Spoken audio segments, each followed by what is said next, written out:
કાલભૈરવ જયંતિ છે, કાલભૈરવ દાદાનો જન્મદિવસ છે અને આ મંદિર માંજલપુરની અંદર અવધૂત ફાટકની પાસે લક્ષ્મીનારાયણ મંદિરની પાસે સામે આવેલું છે, આત્મીય ધામની જોડે, બરાબર છે।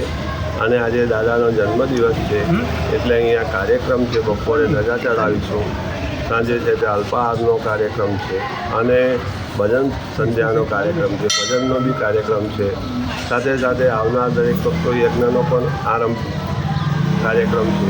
તો દરેક ભક્તોને આ બધો બપોરે 3 વાગ્યા પછી ધજા ચડાવવાનો, 5 વાગે ધજા ચડાવવાનો, 7 વાગે આરતી કરવાનો અને આ દાદાનો જન્મદિવસ એટલે આ કાલભૈરવ દાદા એ 64 પ્રકારના ભૈરવ છે।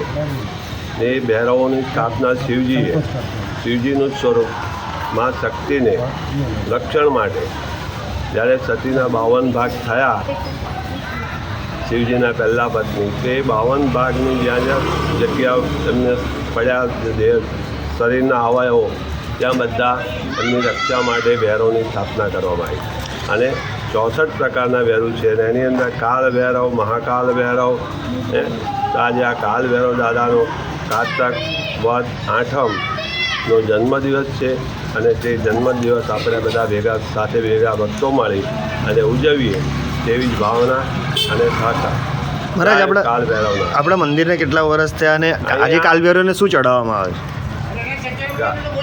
અહીંયા આગળ મંદિરને લગભગ આપણે 1905 ઉપર મૂકેલું જ છે, 95માં સ્થાપના થઈ અને અહીંયા જ જગ્યાએ છે અને કાલભૈરવ દાદા જે છે ને એ 3 પ્રકારના ગુણોવાળા છે, સત્વગુણ, રજોગુણ અને તમોગુણ। એટલે જે ભક્તોની જેવી ભાવના હોય તે પ્રમાણે એમને નૈવેદ્ય પ્રસાદ ધરાવતો હોય। જો સત્વગુણવાળા સુખડી, વડા, જલેબી એ જ જે કંઈ પોતાનું સત્વતામાં આવતું હોય તે ધરાવે, તમોગુણવાળા સોમરસ ધરાવે, સિગરેટ ધરાવે, એ પ્રમાણેનું ધરાવે, બરાબર છે। બાકી ખરેખર સાત્વિક ને રજોગુણવાળા હમ ભાવના થાય તે એનાથી વિશેષ કંઈક લઈને આવીને ધરાવે, જેની ભાવના હોય। આ 3 પ્રકારના જ લોકો છે અને આ દેવની અંદર 3 પ્રકારના ભક્તો એમને ભજે છે એટલે 3 પ્રકારના નૈવેદ્ય દરેક ભક્તો ધરાવે છે।